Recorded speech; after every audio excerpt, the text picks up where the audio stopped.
नमस्कार विद्यार्थियों, स्वागत है आप सभी का एएसएल परिवार की इस लेटेस्ट क्लास में। आज का दिन बेहद खास है आप सभी लोगों के लिए, साथ में हमारे लिए भी, क्योंकि वो क्वेश्चन जो आप सबसे ज्यादा पूछते थे हर क्लास के अंदर कि सर ड्रॉपर्स की तैयारी कब से स्टार्ट होगी, आशा बैच में पढ़ाई कब से स्टार्ट होगी, 11th की क्लासेस कब से स्टार्ट होंगी, उन सब के आंसर आपको आज मिल जाएंगे। इवन मैं अभी बता देता हूं आपको कि मैथमेटिक्स पोर्शन की पढ़ाई अभी से आपकी स्टार्ट हो गई है।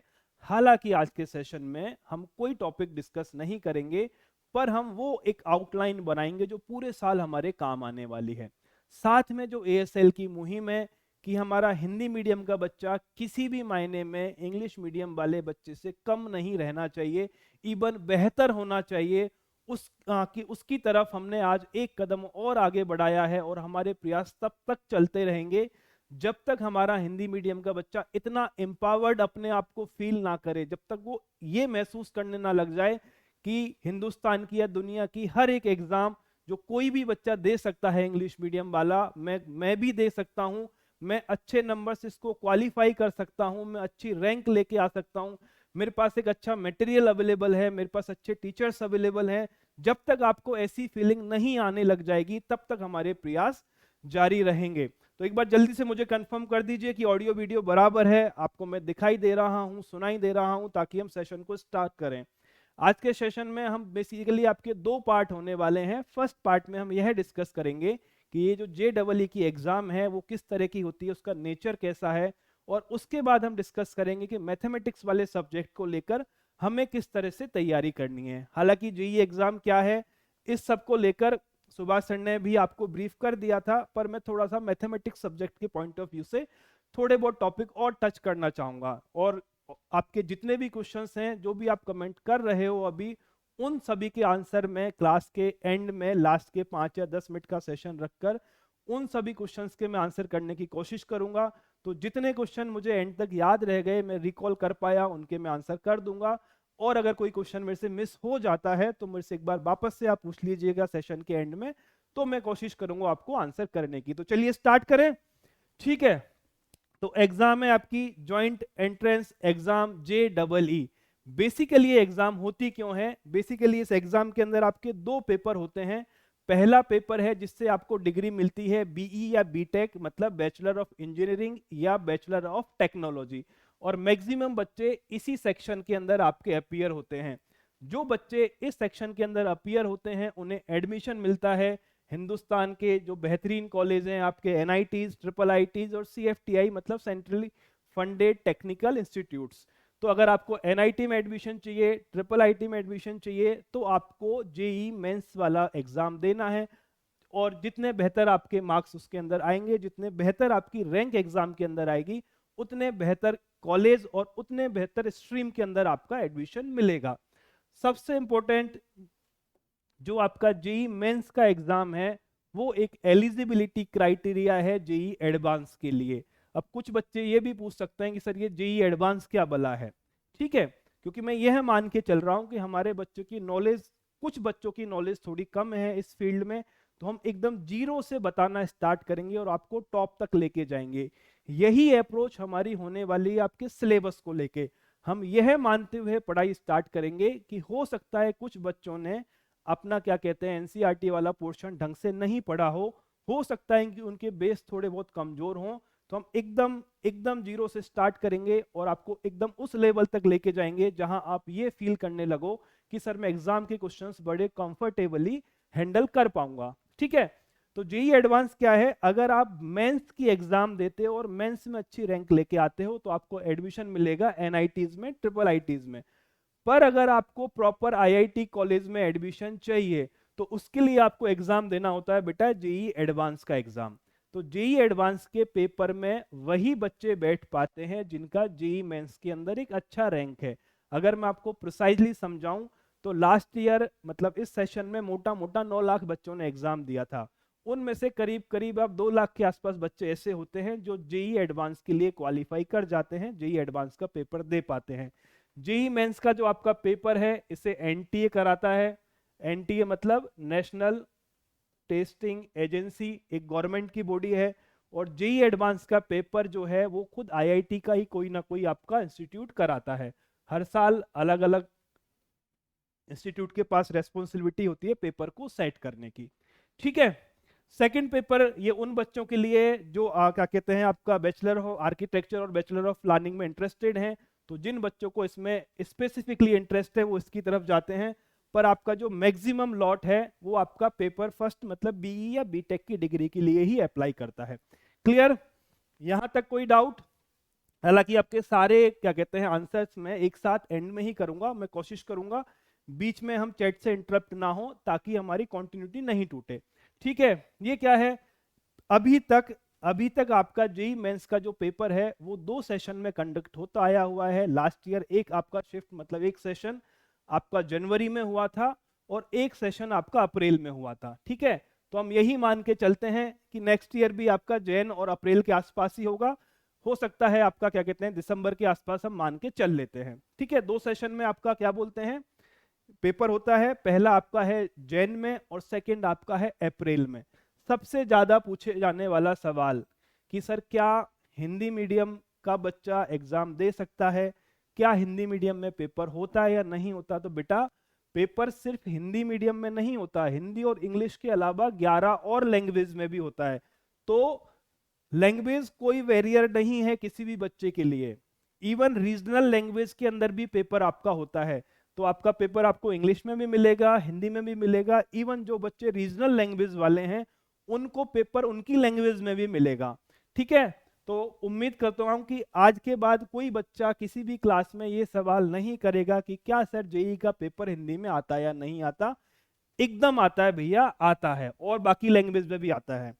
अगर हम बात करें एज क्राइटेरिया की, तो एज सच जेई मेंस में एज का कोई क्राइटेरिया नहीं है, किसी भी उम्र का बच्चा पेपर दे सकता है, बशर्ते कि या तो वो इस साल 12th का एग्जाम दे रहा हो, या उसने लास्ट ईयर 12th किया हो, या उससे एक साल पहले 12th किया हो। ये सारी इंफॉर्मेशन मैंने ली है जो लास्ट आपका एनटीए का नोटिफिकेशन था 2023 वाली एग्जाम का। कुछ चेंजेस हो सकते हैं पर मोटा मोटा सेम ही रहता है। अगर मैं से इस साल के लिए निकालना चाहूं तो वो बच्चे एग्जाम दे सकते हैं जो 2024 में 12th की प्रिपरेशन कर रहे हैं, 2024 में 12th के बोर्ड में बैठने वाले हैं। वो बच्चे दे सकते हैं जिन्होंने 2023 के अंदर 12th कर लिया है, या वो बच्चे भी दे सकते हैं जिन्होंने 2022 के अंदर आपका 12th कर लिया है। ठीक है, अलग अलग कॉलेज की फिर अलग अलग एज क्राइटेरिया हो सकते हैं, पर इन 2 लॉट के लिए तो एकदम सेफर साइड है। जो अभी कर रहे हैं और जिन्होंने लास्ट ईयर किया है 12th वो बड़ी आसानी से पेपर दे सकते हैं। ठीक, ये है आपकी पेपर की स्कीम। बराबर दिखाई दे रहा है, हल्का सा कम दिख रहा है पर काम चल जाएगा। ठीक है, ये आपका पेपर का पैटर्न है कि पेपर आखिरकार हमारा आता कैसा है। मैं केवल फर्स्ट सेक्शन की बात कर रहा हूं, बीई और बीटेक वाले की। जो बच्चे आर्किटेक्चर और प्लानिंग में इंटरेस्टेड हैं वो नीचे वाला देख सकते हैं, मैं केवल फर्स्ट वाला पोर्शन कवर करूंगा।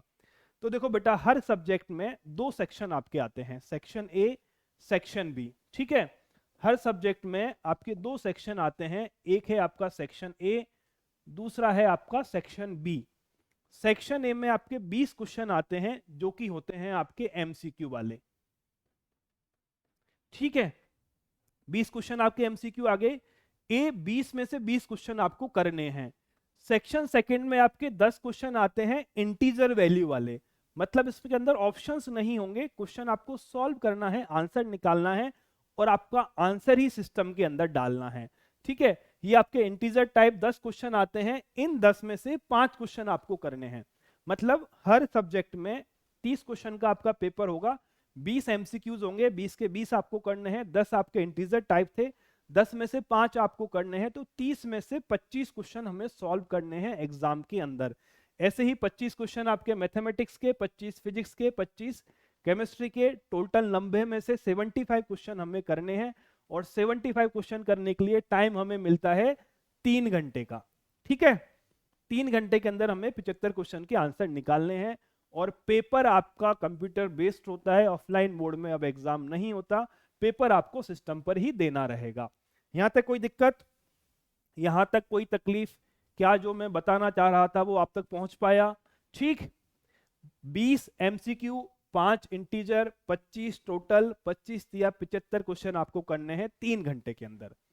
क्लियर है? चलिए आगे बढ़े।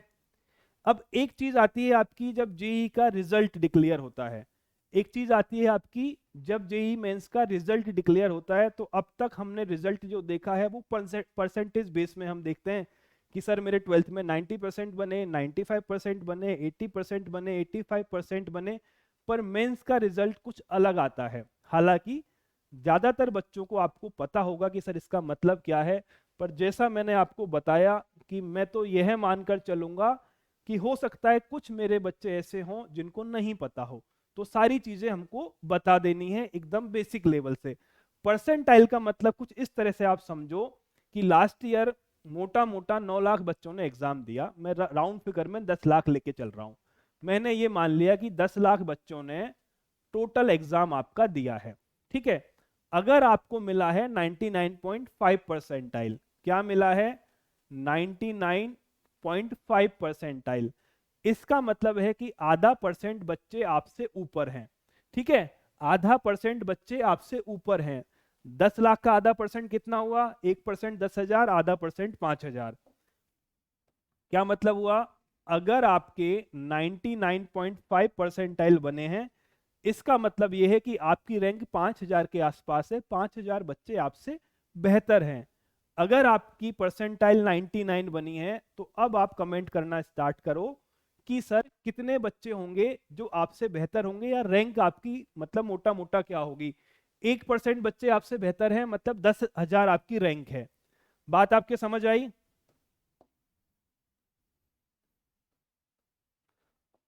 अगर आपकी परसेंटाइल 98 बनी है तो जल्दी से बताओ, 95 परसेंटाइल है तो बताओ, और 90 परसेंटाइल है तो बताओ कि आपकी रैंक कितनी होगी। ठीक है सर, बहुत आसान है। 98 मतलब 2% बेहतर है, 1% 10,000 है, तो 2% आपके सर 20,000 हो जाएंगे। बड़ा ही आसान है, ठीक है। सर 95 परसेंटाइल मतलब 5% बच्चे आपसे बेहतर है, 5% कितना हो गया आपका? 50,000। तो जो आपकी रैंक बनेगी वो 50,000 के आसपास आएगी। अगर आपकी 90 परसेंटाइल बनी है मतलब 10% बच्चे आपसे ऊपर हैं, तो जो आपकी रैंक है वो आएगी मोटा मोटा 1 लाख। क्या आपको बात समझ में आ गई है? तो इस तरह से हमारा रिजल्ट आता है जब हम बात करते हैं कि सर मुझे 99 परसेंटाइल मिला, इसका मतलब 1% बच्चे आपसे बेहतर हैं, आपने 10,000 की रैंक सिक्योर की है। क्लियर है? यहां तक बात समझ में आ गई होगी, मैं ऐसी उम्मीद करता हूं। आगे बढ़े अब। बेटा जो भी आपके क्वेश्चंस हैं मैं अभी नहीं ले पाऊंगा, सारे के सारे क्वेश्चंस डाउट में लास्ट में आपके लूंगा। 5 या 7 मिनट का, हम 10 मिनट का स्लॉट निकालेंगे जिसमें सिर्फ आपके जो भी डाउट हैं उन्हीं के बारे में डिस्कशन करेंगे। अभी जो मैं आपको बता रहा हूं वो एक बार आप सुन लीजिए, अगर कोई डाउट आपके माइंड में क्रिएट होता है तो आप लास्ट में मेरे से पूछ लीजिएगा। आगे बढ़े, चलिए अब हम बात करते हैं। ये तो आपका हो गया आपके सेशन का फर्स्ट पार्ट कि सर JEE का जो एग्जाम है वो क्या चीज है, उसका एक हमने ब्रीफ आइडिया आपको दे दिया है कि इस तरह से एग्जाम होता है। आपका साल में 2 बार आपका एग्जाम होता है, हिंदी मीडियम में एग्जाम आपका होता है। आपको एक क्या कहते हैं एमसीक्यूज के क्वेश्चंस भी आते हैं, इंटीजर टाइप क्वेश्चन भी आते हैं। एक सब्जेक्ट में आपको 75 सॉरी एक सब्जेक्ट में आपको 25 क्वेश्चंस करने होते हैं। अब रही बात कि सर हम हमारी पढ़ाई किस तरह से करने वाले हैं, ASL पर हमारा शेड्यूल किस तरह से रहेगा। ठीक है, तो हमारे पास बेसिकली 3 कैटेगरी के बच्चे हैं। पहली कैटेगरी है जो अभी हमारे क्लास 11th में आए हैं 10th क्लास पास करके, जिनके बैच का नाम है मोमेंटम बैच।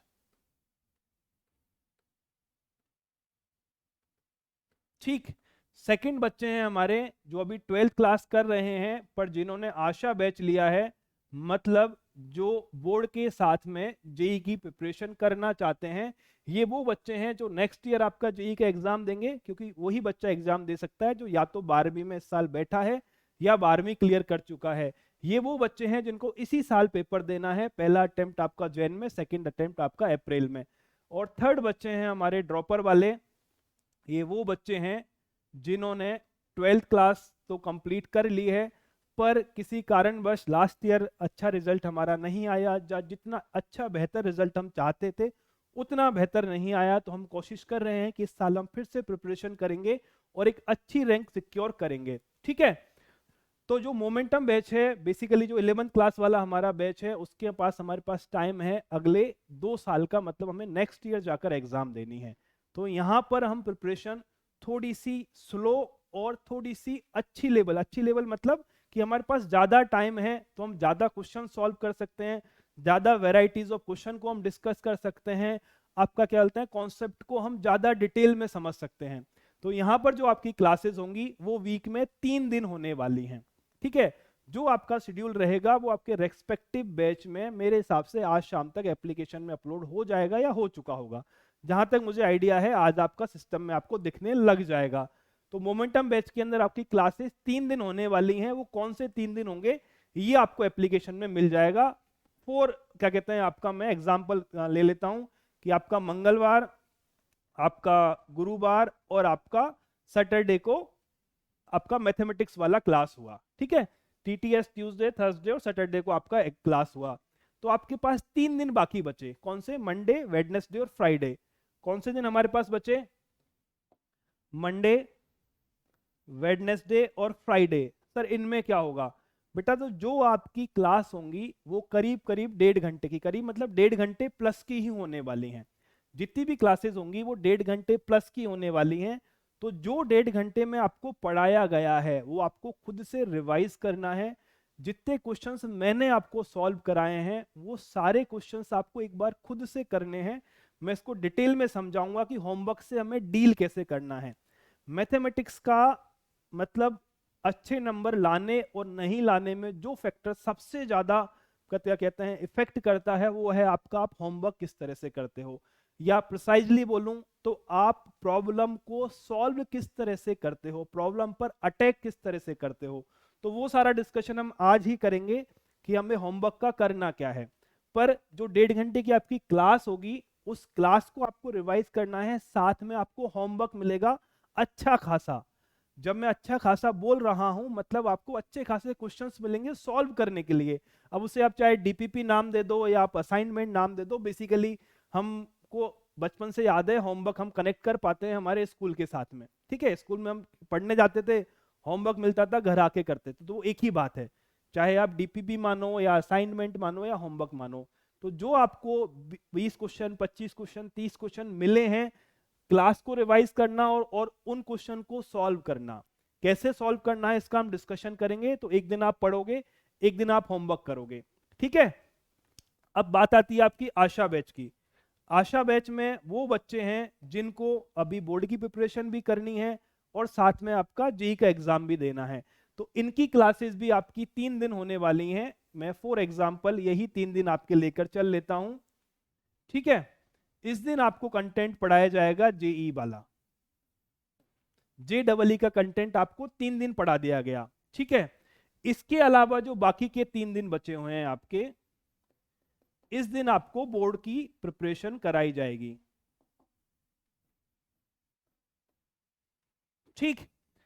आपके साथ भी सेम लॉजिक है। जो 3 दिन आपकी क्लासेस होने वाली हैं वो वही 1.5 घंटे की आपकी क्लास होगी, साथ में आपको अच्छा खासा होमवर्क मिलेगा।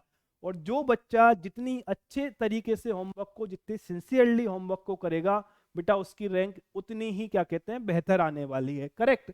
तो आपने जो क्लास में पढ़ा उसे आप रिवाइज करोगे, जो होमवर्क मिला उसे भी आप करोगे, क्योंकि जिस दिन आप होमवर्क करोगे आपके पास रिलेटिवली ज्यादा टाइम होगा, तो उस दिन आप बोर्ड की क्लास भी अटेंड कर सकते हो। अब सवाल आता है कि सर हम तो 12th क्लास में हैं पर हमारा 11th क्लास उतना बेहतर नहीं था, तो आप बोल रहे हो इसी साल पेपर देना है, तो फिर हम क्या करें? समझ रहे हो? अब सवाल आता है कि सर 11th किसी कारणवश हमें पता नहीं था, जानकारी नहीं थी, हमने उतनी अच्छी तरह से 11th प्रिपेयर नहीं किया, पर JEE की एग्जाम में तो 11वीं भी आती है, 12वीं भी आती है, इसी साल पेपर भी देना है, तो हम क्या करें? तो हम पहले जो स्टार्ट करेंगे आपका सेक्शन, वो सेक्शन आपका 11th वाला ही होगा,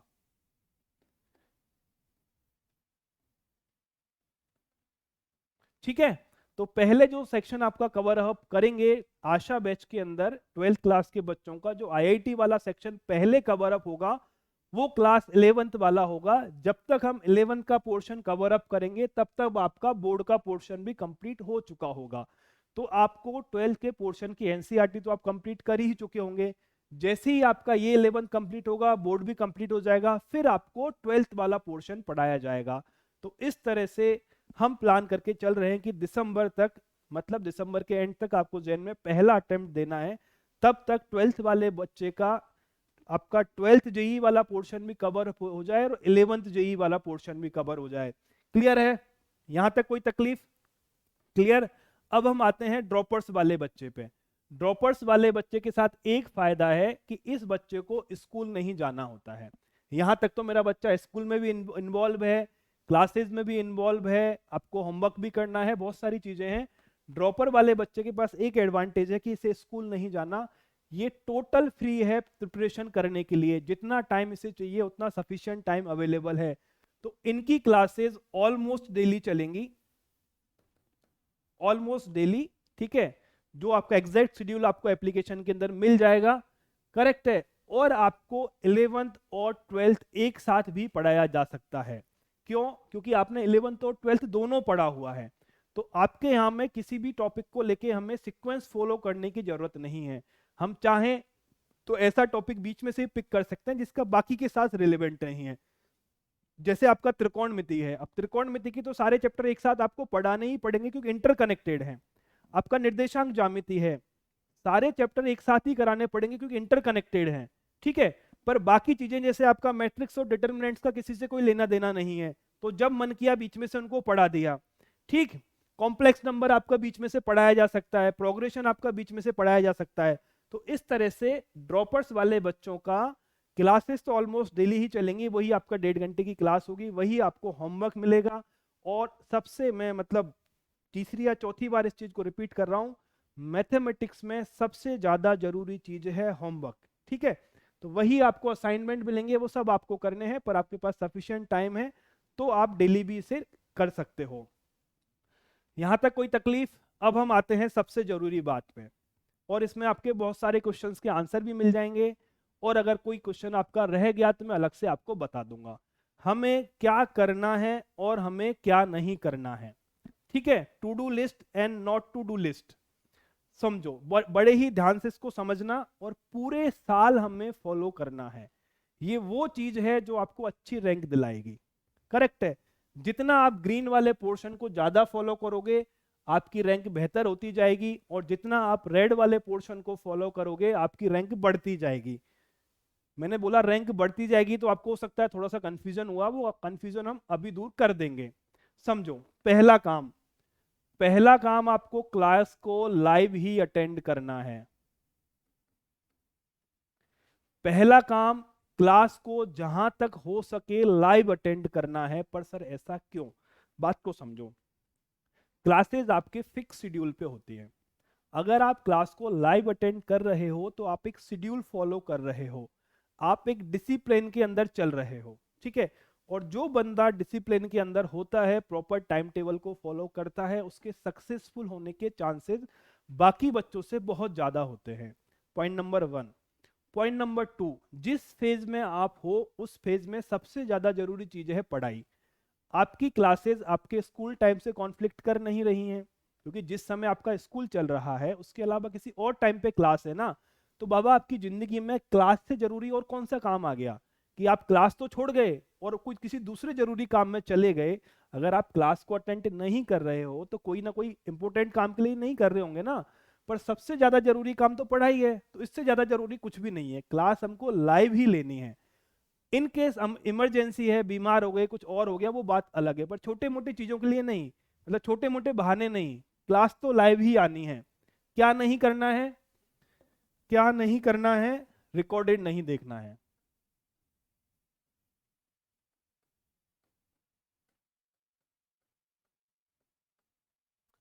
जितना हो सके उतना कम रिकॉर्डेड कंटेंट हमें देखना है। इसका मैं लॉजिक आपको समझा देता हूं कि बेटा आप जिस एग्जाम की तरफ जा रहे हो वो एक बहुत प्रेस्टिजियस एग्जाम है, उसकी मार्केट में अपनी आपकी वैल्यू है, उसके पेपर्स अच्छी क्वालिटी के आते हैं, अच्छे क्वेश्चंस वहां पर पूछे जाते हैं।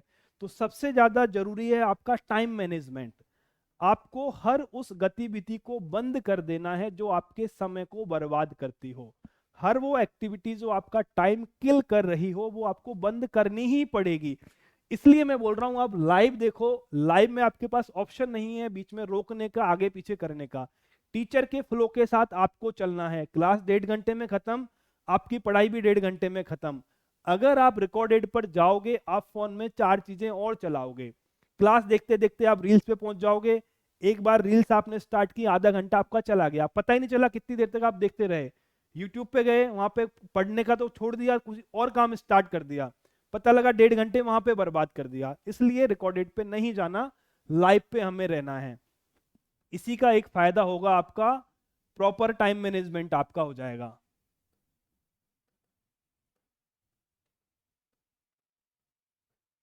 ठीक है, बात क्लियर है। सेकंड बात, पढ़ाई हमें ऑफलाइन क्लास की तरह ही करनी है।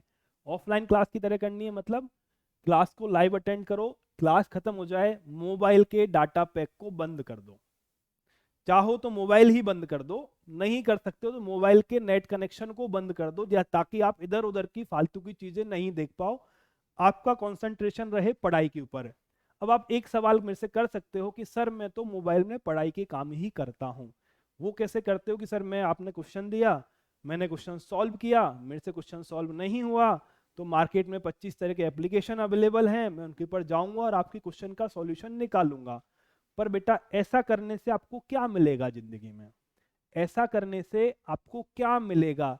जब आप एग्जाम में क्वेश्चन सॉल्व करने बैठोगे और आपसे एग्जाम में क्वेश्चन सॉल्व नहीं हुआ, तब आपके हाथ में मोबाइल तो होगा नहीं, आप किसी ऐप पर जाकर उसका सॉल्यूशन तो ढूंढने वाले हो नहीं, तब वहां क्या करोगे? वहां खुद से ही करोगे ना। तो होमवर्क को भी खुद से ही करो, जो ना आए वो टीचर से पूछो। क्लियर है? क्या कर देना है आपको? डाटा बंद, डाटा ऑफ बोलते हैं ना इसको।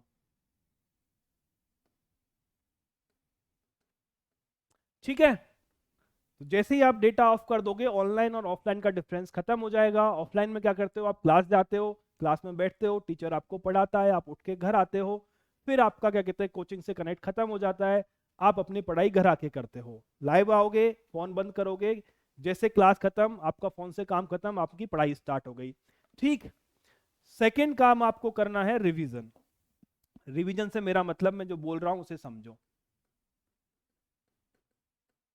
जो क्लास मैंने आज आपको पढ़ाई, ठीक है, जो क्लास मैंने आज आपको पढ़ाई, उसमें जो भी कॉन्सेप्ट आपको बताए, जो भी प्रॉब्लम्स आपको सॉल्व कराई, उन सबको आपको अगली क्लास से पहले रिवाइज करके आना है। और जो क्वेश्चन मैंने आपको सॉल्व कराए हैं, अगर मेरे साथ सॉल्व करते हुए आपका आंसर सही नहीं आया या आप आंसर तक नहीं पहुंचे, तो मैंने जो आपको एग्जाम्पल क्लास में सॉल्व कराया, उसी एग्जाम्पल को अपने हाथ से सॉल्व करना है। बात समझ नहीं आई? आई या नहीं आई? जो क्वेश्चन मैंने आपको एग्जाम में, मतलब क्लास में सॉल्व कराया है, उसी क्वेश्चन को आपको फिर से अपने आप सॉल्व करना है, बिना मेरा सॉल्यूशन देखे हुए। क्योंकि जब तक आप सॉल्यूशन देखोगे, आपका दिमाग डेवलप नहीं होगा प्रॉब्लम सॉल्व करने के लिए। ठीक है, बिना मेरे सॉल्यूशन के क्वेश्चन आपको खुद से सॉल्व करना है, जिससे आपकी अंडरस्टैंडिंग डेवलप हो पाए। सबसे जरूरी काम, सबसे जरूरी काम, सॉल्यूशन की रीडिंग बंद करनी है।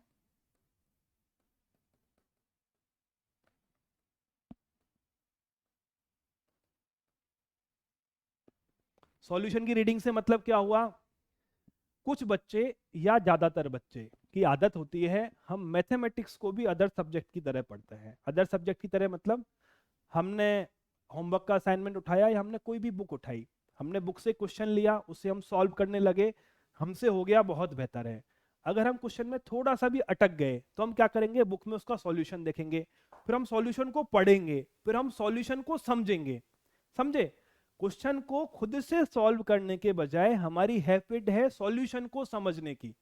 समझ रहे हो मेरी बात को? इसे बोलते हैं सॉल्यूशन रीडिंग। कि आप बुक में गए, आप नोट्स में गए, आपने किसी और का सॉल्यूशन देखा, उसे आपने पढ़ना स्टार्ट किया, उसे आपने समझना स्टार्ट किया। ऐसा करने से आपको कुछ फायदा नहीं होने वाला है, क्योंकि इस एग्जाम का नेचर ऐसा है कि हमें हमारे ब्रेन को ट्रेंड करना है, हमें हमारे ब्रेन को डेवलप करना है अच्छे क्वेश्चन सॉल्व करने के लिए। वो तब तक नहीं हो सकता जब तक हम खुद क्वेश्चन के बारे में नहीं सोचेंगे, खुद सॉल्यूशन नहीं निकालेंगे। जिस दिन हम सॉल्यूशन पढ़ने लग जाएंगे उस दिन हमारा बेड़ा गर्क होना तय है। इवन जो क्वेश्चन आपने किया हुआ है मतलब वही सॉल्यूशन पड़ा हुआ है, वो क्वेश्चन भी अगर एग्जाम में आ गया ना तो इस बात के चांसेस 90% है कि आप एग्जाम में नहीं कर पाओगे। सर ऐसा क्यों? ये तो है नहीं कि आज आपने जो पढ़ा है वो कल पेपर में आ जाएगा, आज आपने पढ़ा है वो 5 दिन बाद पेपर में आ जाएगा। बेटा पेपर में तो 2 या 3 महीने बाद आएगा। ठीक है, जितना सिलेबस आपका है फिजिक्स केमिस्ट्री मैथमेटिक्स तीनों एक ही दिन में पेपर देना है ना आपको। तो ऐसा तो है नहीं कल का क्वेश्चन आज आ जाएगा। क्वेश्चन तो 2 महीने पुराना, 4 महीने पुराना, 6 महीने पुराना आएगा। और उस वक्त अगर आपने दिमाग पे लोड नहीं डाला और आपने सिर्फ सॉल्यूशन को रीड किया था तो एग्जाम में क्लिक ही नहीं कर पाओगे। ठीक, सबसे जरूरी काम, इसका कुछ पोर्शन में कवर अप कर चुका हूं, ये है आपका होमवर्क। अच्छा खासा होमवर्क मिलेगा, इसे ही मैं बोलता हूं डीपीपी और इसे ही मैं बोलता हूं DIY। चलो डीपीपी ले लो आप तो, ठीक है, यही इसे होमवर्क बोल लो, यही आप डीपीपी बोल लो। ऐसे क्वेश्चन जो आपको खुद से सॉल्व करने के लिए दिए गए हैं, ये है आपका होमवर्क। पूरी प्रिपरेशन आपकी सिर्फ इसी के इर्द गिर्द टिकी हुई है। जितना बेहतर आप यहां पर करोगे उतनी बेहतर आपकी रैंक आएगी। सब कुछ मैथमेटिक्स में यही है। कैसे है मैं समझाता हूं आपको। देखो आपको करना क्या है, यहाँ पे ध्यान, बड़े ही ध्यान से समझना, और ये आपको साल भर फॉलो करना है। जब तक मैथमेटिक्स पढ़ोगे तब तक फॉलो करना है। जैसे आपका आज क्लास कंप्लीट हो गई, आपको 30 क्वेश्चन एज ए असाइनमेंट मिल गए। ठीक है, 30 क्वेश्चन आपको असाइनमेंट मिल गए। अब आपको करना क्या है, पहले एग्जाम के पैटर्न पर पहुंचो। सर जेई के पेपर में आपको 1 घंटे में मैथमेटिक्स के 25 क्वेश्चन सॉल्व करने हैं, मतलब 60 मिनट में 25 क्वेश्चन सॉल्व करने हैं। 2.5 मिनट के आसपास आपको टाइम मिलेगा एक प्रश्न को सॉल्व करने का। ये है रिक्वायरमेंट मेरी एग्जाम की, करेक्ट है। अब मैंने आपको मानो 30 क्वेश्चन या 25 क्वेश्चन का होमवर्क दे दिया, मैं फॉर एग्जांपल 30 लेके चलता हूं। 30 क्वेश्चन का मैंने आपको होमवर्क दिया, आपको क्या करना है, आपको एक एक करके क्वेश्चन को अटेम्प्ट करना है। आप पहला क्वेश्चन करोगे, आपसे आ गया, सॉल्व किया, आगे बढ़ गए। आप सेकंड क्वेश्चन पे गए, खुदा ना खास्ता आपको क्लिक नहीं किया। क्लिक नहीं किया कि बहुत सारे रीजन हो सकते हैं, या तो आप स्टार्ट ही नहीं कर पाए, आपको क्वेश्चंस की हवा ही नहीं लगी कि अब सर कुछ नहीं समझ आ रहा, मेरे बस का नहीं है ये वाला।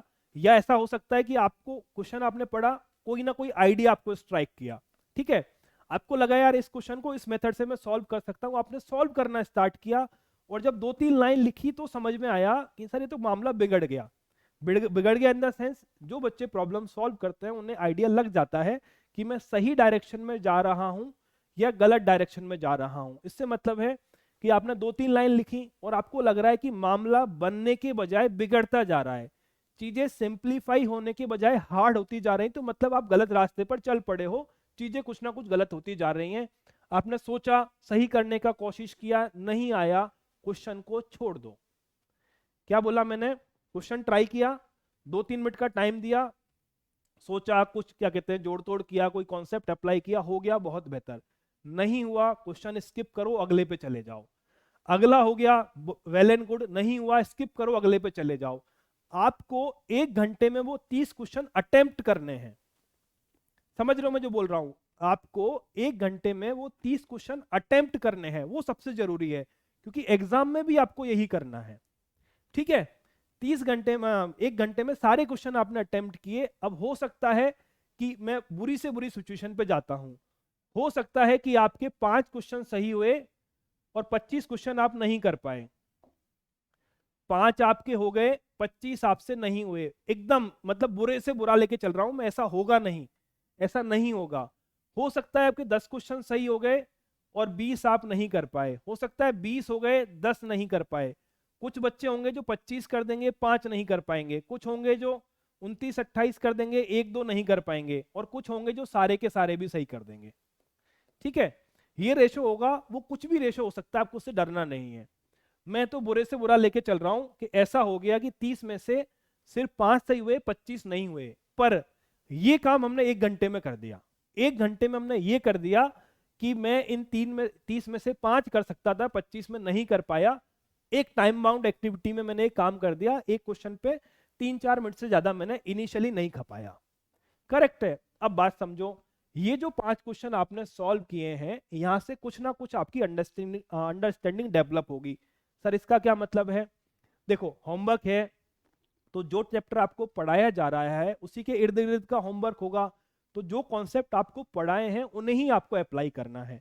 जब आपने 5 बार किसी कॉन्सेप्ट को अप्लाई किया तो थोड़ी बहुत चीजें आपके दिमाग में आने लगती हैं। फिर क्या करोगे, जो ये क्वेश्चन आपसे नहीं हुए हैं इन पे आप सेकंड अटेम्प्ट मारोगे थोड़ी देर के बाद। ठीक है, बीच में आपने कोई और सब्जेक्ट पढ़ लिया या कुछ और काम कर लिया, थोड़ा सा ब्रेन को रेस्ट देके सेकंड अटेम्प्ट आपने मारा, वही टाइम बाउंड एक्टिविटी के अनुसार क्वेश्चन देखा, हुआ अच्छा है नहीं हुआ आगे बढ़ गए। ऐसे करते करते आप करोगे ना तो सेकंड राउंड में आपको फील आएगा कि 5-6 क्वेश्चन और सॉल्व हो गए। ये जो यहाँ से आपने कुछ कुछ सीखा है ना, इससे 5 से 6 क्वेश्चन आप और सॉल्व कर पाओगे नए वाले। अब रेशो क्या हो जाएगा आपका कि सर 12 क्वेश्चन हो गए और आपके 18 क्वेश्चन नहीं हुए। करेक्ट है, पर अभी भी हमने कोई अनलिमिटेड टाइम बर्बाद नहीं किया है, वही टाइम बाउंड एक्टिविटी में मैं चल रहा हूं। फिर क्या करोगे, फिर थर्ड अटेम्प्ट फिर से मारोगे।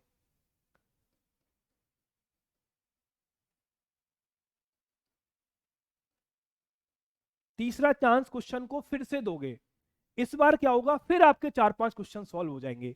जो इनिशियली जहां आपके 5 क्वेश्चन आप सॉल्व कर पाए थे, वो आप 15 क्वेश्चन सॉल्व कर दोगे। ये तो मैं एकदम वर्स्ट केस सिनेरियो ले रहा हूं। अदरवाइज क्या होगा, अगर आपने 20 सॉल्व किए हैं और 10 आपसे नहीं हो पाए, ये रेंज ज्यादा बच्चों की होने वाली है। ये रेंज भी कम बच्चों की होगी, ये रेंज भी कम बच्चों की होगी। मैक्सिमम क्वेश्चन आप सॉल्व कर पाओगे। ठीक है, तो आप क्या होगा, इनिशियली आपने 20 सॉल्व किए तो 4-5 क्वेश्चन आप और सॉल्व कर दोगे। 5 से 6 क्वेश्चन ऐसे होंगे जो आप सॉल्व नहीं कर पाए 2 अटेम्प्ट करने के बाद। ठीक है, जो भी मैं होमवर्क आपको दूंगा उसका सॉल्यूशन भी मैं प्रोवाइड कराऊंगा।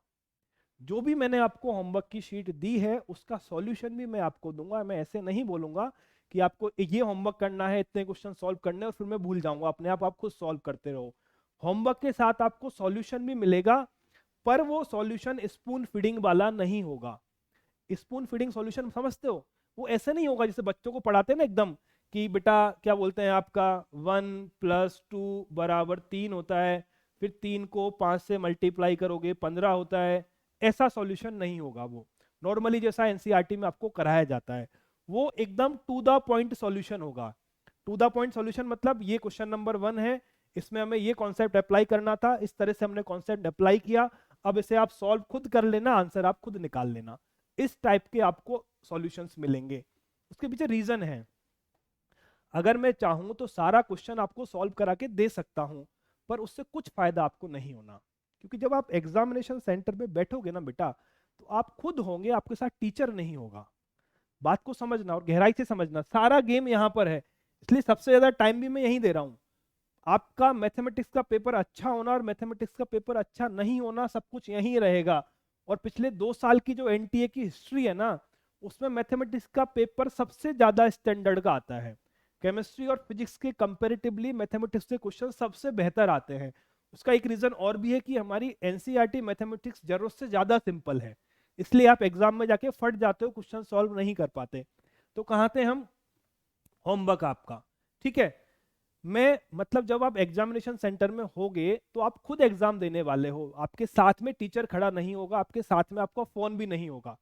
करेक्ट है, वहां आपने क्वेश्चन को सॉल्व करने लगे, आप अटक गए। अटक गए तो कोई मदद करने वाला नहीं है, आप ये नहीं बोल सकते सर मुझे ये स्टेप नहीं आई समझा दो, खुद से ही करना पड़ेगा। क्लियर है? अगर मैं होमवर्क के सॉल्यूशन में आपको एक एक चीज कराने लग गया तो आपका ब्रेन कभी डेवलप हो ही नहीं पाएगा क्वेश्चन को सॉल्व करने के लिए। न्यूमेरिकल सॉल्व करने की जो कला है वो तभी आपको आ सकती है जब आप खुद से क्वेश्चन से जूझे होंगे। और अगर आपसे कोई क्वेश्चन थर्ड अटेम्प्ट में सॉल्व हुआ है, फर्स्ट अटेम्प्ट में नहीं कर पाए, सेकंड में नहीं कर पाए, थर्ड में आपने सॉल्व किया है, तो ये क्वेश्चन आपके माइंड में ज्यादा लंबे समय तक रहेगा। उस चीज को भूलने के चांसेस कम है, क्योंकि ये चीज आपको मुश्किल से मिली है, बहुत एफर्ट्स आपने डाले तब जाके आप इसे सॉल्व कर पाए, तो ये आपके दिमाग में लंबे समय तक रिटेन करने वाला है। अगर ऐसा क्वेश्चन या इससे मिलता जुलता क्वेश्चन एग्जाम में आया तो उसके सही करने के चांसेस आपके बहुत ज्यादा हैं कंपैरेटिवली उस क्वेश्चन के जो आपने किसी और के सॉल्यूशन को देख के किया है। बात क्लियर है? तो इन सब के सॉल्यूशन मैं आपको प्रोवाइड कराऊंगा। सॉल्यूशन बहुत क्रिस्प होंगे। बहुत क्रिस्प होने का रीजन है कि आप आपके ब्रेन को डेवलप कर पाओ, आप खुद से चीजों के बारे में सोचने लगो। तो ये वो एक्टिविटी है जो आपको रिगरसली करनी है, रोजाना करनी है। और जो सॉल्यूशन आपको दिया, मतलब जो होमवर्क आपको दिया ना, बिना होमवर्क करे आपको क्लास में नहीं आना। मतलब कुछ भी हो जाए, चाहे आपको सोना कम पड़े या आपको जल्दी सुबह जल्दी उठना पड़े, कुछ भी करना, होमवर्क को सेम डे ही कंप्लीट करना। जो बच्चा ये कर लेगा वो आधा रेस जीत जाएगा। क्लियर है? बात मेरी समझ में आ गई होगी। मैं जहां तक जो मतलब मैं आपको कन्वे कर पा रहा हूं, मेरे हिसाब से आपको चीज समझ में आ गई होगी। तो ये है आपका सारा गेम। इनिशियली आपको तकलीफ होगी कुछ दिन, ठीक है? कुछ दिन में होमवर्क में क्वेश्चन भी थोड़े सिंपल रखूंगा। धीरे धीरे 20-25 दिन, एक महीने में आपका ब्रेन थोड़ा थोड़ा डेवलप होने लगेगा। आप अच्छे क्वेश्चन को बेहतर तरीके से सोच पाओगे और अच्छी तरह से कर भी पाओगे। तो डरने वाली बात नहीं है। इसलिए मैंने सबसे खराब एग्जाम्पल सबसे पहले लिया है कि 30 में से 5 क्वेश्चन भी सॉल्व होना, तब भी मत घबराना। क्योंकि एक महीने बाद आप यहां पर होंगे या आप यहां पर होंगे, और 6 महीने बाद आप यहां पर होंगे। समझ रहे हो मेरी बात को? जो बच्चा 5 क्वेश्चन सॉल्व कर रहा था, 2 महीने बाद वो 10 सॉल्व करने लग जाएगा, और 2 महीने बाद वो 20 क्वेश्चन सॉल्व करने लग जाएगा पहले अटेम्प्ट में ही, क्योंकि वो चीजों को अप्लाई करना सीख जाएगा। देखो, JEE के पेपर में फॉर्मूला बेस्ड क्वेश्चन नहीं आते, एनसीईआरटी में फॉर्मूला बेस्ड क्वेश्चन बोर्ड में आते हैं। आपको एक कॉन्सेप्ट पता है, कॉन्सेप्ट नहीं फॉर्मूला पता है, फॉर्मूला आपने याद कर लिया, फॉर्मूला आपने रट लिया, एग्जाम में क्वेश्चन आएगा, फॉर्मूला अप्लाई करना है, आंसर निकल जाएगा। या फॉर्मूला में हल्का फुल्का मैनिपुलेशन करना है, आंसर निकल जाएगा। ऐसे क्वेश्चन जेई में बहुत कम गिनती के 2-3 आते हैं। बाकी सब आपके कॉन्सेप्चुअल क्वेश्चन आते हैं, कई बार 2-2 चैप्टर से क्लब होके क्वेश्चन आता है, वहां आपको चीजें सोचनी पड़ती हैं। तो जब तक आप क्वेश्चन के बारे में सोचना स्टार्ट नहीं करोगे, चीजें नहीं बनेंगी। क्लियर है? बात समझ में आ गई? लाइव आओगे, क्लास में जो पढ़ाया है उसको रिवाइज करके आओगे, और साथ में क्या बोलते हैं, होमवर्क डेली के डेली करोगे। ऐसे करोगे, रिकॉर्डेड नहीं देखना, डाटा बंद कर देना, सॉल्यूशन रीडिंग बंद। सॉल्यूशन रीडिंग तो मुझे करनी ही नहीं है, किसी भी हालत में नहीं करनी है। क्लियर? और कुछ? सर बुक्स,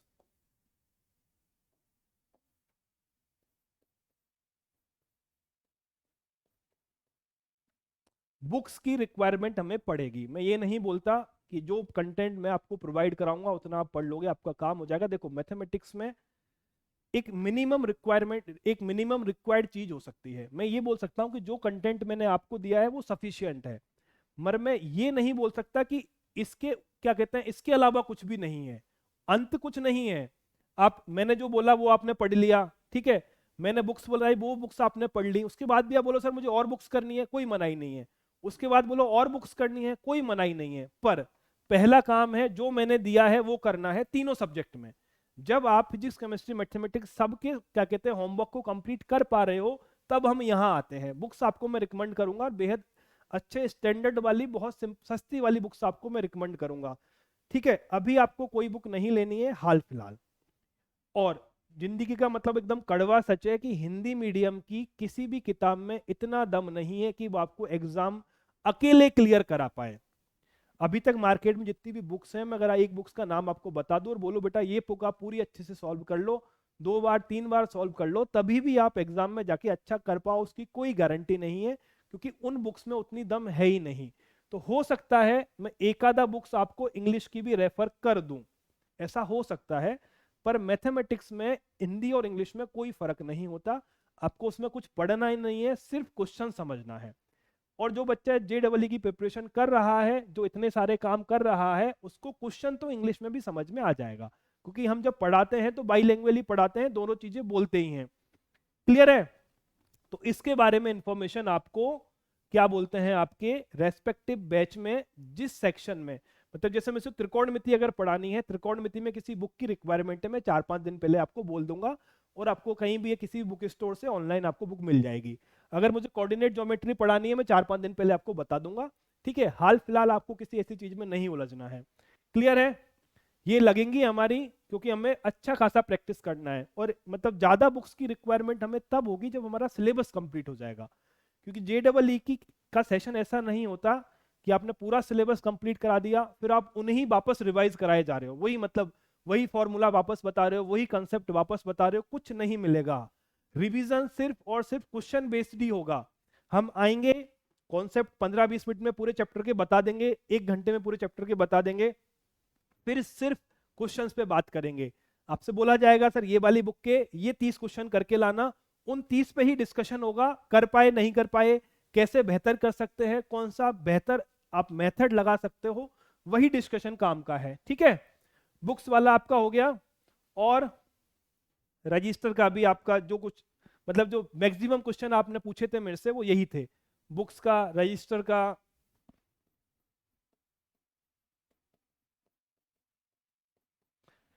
करेक्ट है।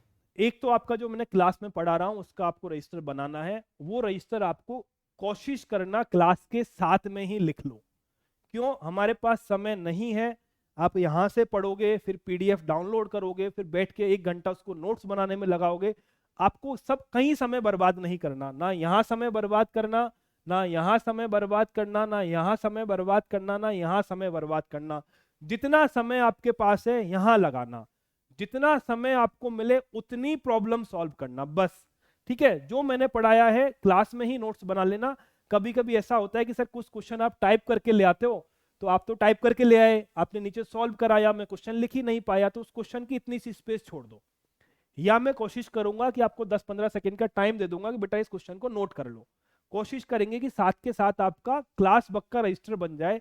और कोई कहानी मुझे नहीं चाहिए, कोई मुझे नहीं चाहिए, आप नीले पेन, लाल पेन, हरे पेन से बनाओ, उसको सजाओ और उस पर मार्कर मारो, कोई दिक्कत नहीं है। जितना टाइम यहाँ लगा रहे हो उतना यहाँ लगाना, ज्यादा फायदा होगा आपको। तो एक तो आपका क्लास वर्क का हो गया, होमवर्क का एक सेपरेट रजिस्टर बना लेना, वो आपका फेयर रफ दोनों मिक्स का हो जाएगा। ये आपका जो सॉल्यूशन असाइनमेंट जो मिलेगा उसका एक बना लेना, क्लास वर्क का एक बना लेना, फिर जब भर जाए तो अगला बना लेना। ठीक है, और कुछ? हाँ, सबसे काम की बात,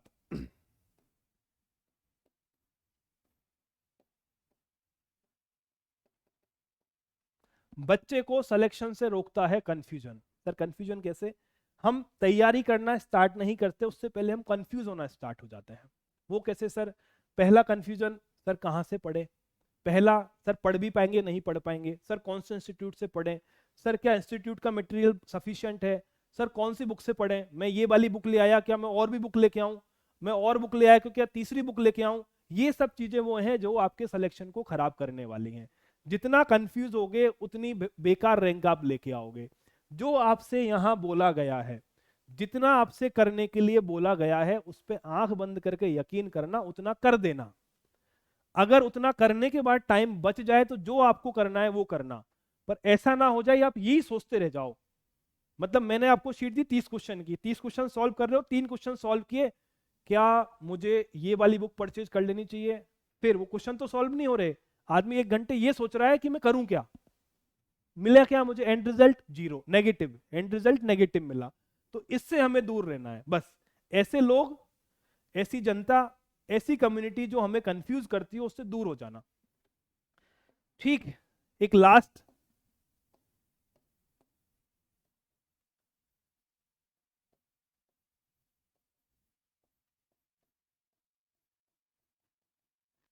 इररिलेवेंट चैट और इररिलेवेंट क्वेश्चन। मैंने चैट क्वेश्चन लिखा है पर इसके आगे इररिलेवेंट लगा देना। जैसे मैंने आज की क्लास में इनिशियली बताया कि लास्ट के 5 मिनट में हम क्वेश्चन आंसर सेशन लेंगे, फिर भी आदमी बाज नहीं आएगा, एक ही चीज को 20 बार लिखेगा। उसकी मर्जी है, उसकी आदत है, वो चेंज नहीं हो सकती, वो ऐसा ही रहेगा, 20-25 बार लिखेगा। पर मेरी एक लाइन याद रखना, शायद मैंने कल की क्लास में ही बच्चों को बताया था, कल या परसों की क्लास में। ठीक है,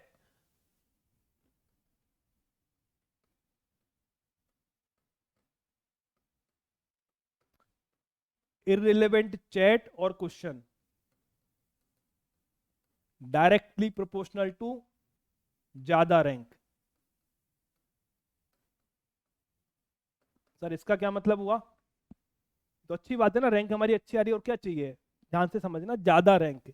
ज्यादा रैंक का मतलब अगर आपकी 99.5 परसेंटाइल आती है तो आपसे ऊपर 5000 बच्चे हैं।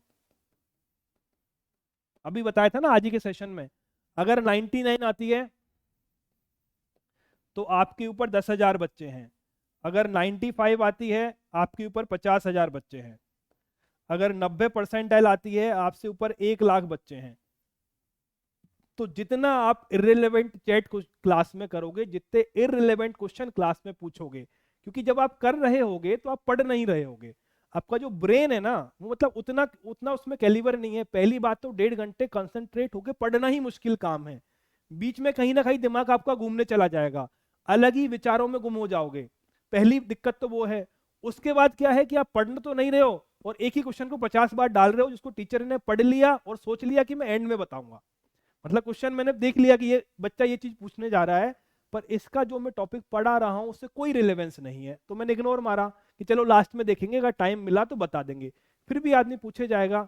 तो जितना आप चैट करोगे उतनी आपकी रैंक ज्यादा आएगी। मतलब 5,000 से 10,000, 10,000 से 50,000, 50,000 से 1 लाख, आपकी मर्जी है, आप करते रहिए। 1 लाख रैंक लेके आइए, 2 लाख लेके आइए, 5 लाख लेके आइए। 1 लाख से ऊपर लाने में तो वैसे भी एफर्ट्स लगाने ही नहीं पड़ते, क्योंकि 10 लाख में से मतलब एक्चुअल में तो लाख बच्चे ही तैयारी करते हैं, बाकी तो टाइम पास ही करना होता है। ठीक है, तो जितना आप इररिलेवेंट चैट और क्वेश्चन करेंगे उतनी ज्यादा रैंक आपकी आएगी।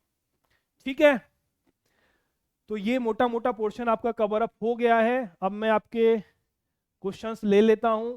सर शेड्यूल देखो, जो जितने क्वेश्चंस मुझे याद हैं, जो मैंने रिकॉल कर पाया, जो आप बार बार लिखे जा रहे थे, बुक्स की बात मैं कर चुका हूं। बुक्स के बारे में मैं आपको बता दूंगा क्लास के अंदर, बुक्स हम सॉल्व करेंगे और अच्छी क्या कहते हैं स्टैंडर्ड वाली बुक्स ही सॉल्व करेंगे, जिसको आपको एग्जाम क्लियर करने में आपको फायदा मिले। पर मैं आज आपसे नहीं चाहता कि आप 5 या 10 बुक्स परचेज करके घर में रख लो। क्यों नहीं बताना चाह रहा मैं, क्योंकि मेरी जो ऑडियंस है वो फाइनेंशियली थोड़ा वीकर सेक्शन से है। करेक्ट है, अभी मैं उनको 4,000 की कोई बुक रिकमेंड कर दूं और वो 4-4 हज़ार की, मतलब अभी बोल दूं मैं यार या तो ये वाली बुक ले आना, या ये वाली ले आना, या ये वाली ले आना, अब वो उठा के 10,000 की किताबें खरीद के लेके आ जाएं, जबकि उनको चाहिए थी केवल 500 रुपए की बुक। करेक्ट है, तो क्या है कि मेरी ऑडियंस ऐसी है कि मैं नहीं चाहता कि किसी के ऊपर फालतू का फाइनेंशियल बर्डन आए। तो जितना हमें जरूरी है उतना मैं आपको, जैसे ही आपका टॉपिक स्टार्ट होने वाला हो उससे पहले बता दूंगा, आप परचेज कर लेना, सफिशिएंट टाइम मिलेगा। और वैसे भी मैं आपको होमवर्क देने वाला हूं। करेक्ट है। शेड्यूल सर कब से क्लासेस स्टार्ट होंगी? अरे क्लास तो स्टार्ट हो गई ना बेटा, ये पहली क्लास ही थी आपकी। आज के बाद जो क्लास होंगी उनमें सिर्फ और सिर्फ पढ़ाई की बातें होंगी। करेक्ट है, तब आप मेरे से ये सब चीजें पूछोगे तो मैं बताऊंगा भी नहीं। करेक्ट है, तब भी आप ये क्वेश्चन तो करोगे, जिनको रैंक ज्यादा लेके आनी है वो चैट डालेंगे ऐसी उल्टी पुल्टी, पर मैं उनको तब नहीं बताने वाला, आज मैं बता देता हूं। तो आपकी क्लासेज आज से स्टार्ट हो गई है, शेड्यूल आपको मिल जाएगा, टॉपिक वाइज क्लासेज जैसे ही आपका नंबर आएगा, मतलब 11th ऑल्टरनेट डे है, आशा ऑल्टरनेट डे है, आपका ड्रॉपर्स में कुछ ऑल्टरनेट डे चलेगा, कुछ आपका रेगुलर बेसिस पे चलेगा। तो आपको आज मेरे हिसाब से आज एप्लीकेशन पे आपको मिल जाएगा। ठीक, उसके अलावा कौन पढ़ाएगा? पढ़ा रहा हूं ना बेटा मैं। ठीक है, कुछ portion Vikram sir cover up करेंगे और कुछ पोर्शन मैं कवर अप करूंगा। कैलकुलस विक्रम सर आपको पढ़ा रहे हैं, बाकी का पोर्शन मैं आपको पढ़ा रहा हूं। ऐसा कुछ फिक्स नहीं है, अगर कुछ चेंजेस, देखो कभी कभी आदमी को क्या एक्सपेरिमेंट करते रहना चाहिए। करेक्ट है, ऐसा लगा कि कुछ सही नहीं हो पा रहा है तो कुछ और चेंज कर लेंगे, पर मोटा मोटा डिसाइडेड है। और एक बच्चे ने प्लानर पूछा था, आप चाहो तो मैं प्लानर आपको दे सकता हूँ साल भर का, पर उसके साथ एक दिक्कत है कि नॉर्मली क्या होता है, टीचर जो है ना आपका, टीचर बीच बीच में एक्सपेरिमेंट करता है और वो हर साल टीचर को एक्सपेरिमेंट करने पड़ते हैं, क्योंकि हर साल उसकी ऑडियंस की कैटेगरी अलग अलग होती है। मानो मैं आपको कुछ चीजें करा रहा हूँ, एक फ्लो में कराता हुआ जा रहा हूँ, पर मुझे लग रहा है कि रिजल्ट सही नहीं आ रहे, बच्चे सही ढंग से रेस्पॉन्ड नहीं कर पा रहे, तो हो सकता है मुझे थोड़ा सा चेंज करना पड़ जाए। कई बार हल्के हल्के चेंजेस से बड़े अच्छे अच्छे रिजल्ट आते हैं।